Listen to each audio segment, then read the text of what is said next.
Assalamu alaikum wa rahmatullahi wa barakatuhu, frères et sœurs en Allah. Alhamdulillah, aujourd'hui on va parler de la jalousie. Un sujet très bénéfique de nos jours. La jalousie, vous vous en doutez bien, conduit à la perdition.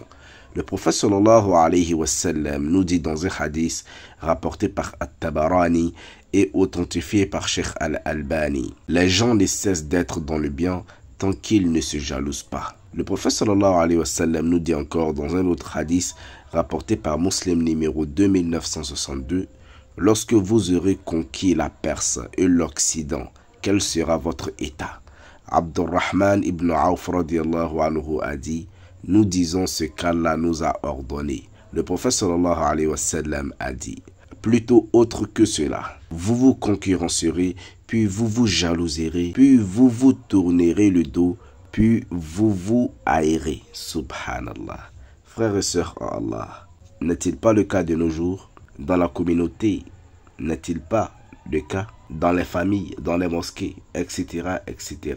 Est-ce que de nos jours, on ne se tourne pas le dos? Est-ce qu'on ne se haïsse pas? Est-ce que de nos jours, nous ne sommes pas jaloux les uns des autres? Subhanallah. Dans ce hadith qui constitue un miracle prophétique décrivant ce qui s'est passé, le prophète sallallahu alayhi wa sallam décrit les étapes conduisant à la perte qui sont la concurrence qui mène à la jalousie et qui conduit à se tourner le dos et à se haïr. Le prophète sallallahu alayhi wa sallam nous dit dans un autre hadith rapporté par An-Nasa'i numéro 3109 et authentifié par Cheikh Al-Albani: la foi et la jalousie ne se rassemblent pas dans le cœur d'un serviteur. Ce qui veut dire, la foi et la jalousie ne peuvent jamais cohabiter dans le cœur d'un serviteur. Le prophète sallallahu alayhi wa sallam nous dit encore dans un hadith rapporté par Al-Bazar et authentifié par Cheikh Al-Albani: le mal des nations qui vous ont précédé s'est infiltré parmi vous, la haine et la jalousie.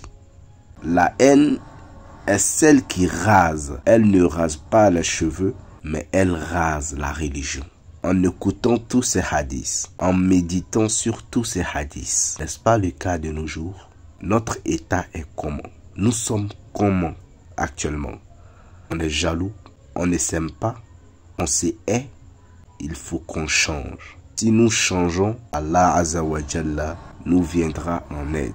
Alors, comment donc les musulmans doivent se comporter entre eux afin de réussir ici-bas et dans l'au-delà? Question très importante. Le hadith suivant nous indique la marche à suivre et nous demandons à Allah de nous faciliter cela. Le prophète sallallahu alayhi wa sallam nous donne la solution dans ce hadith rapporté par Muslim numéro 2563.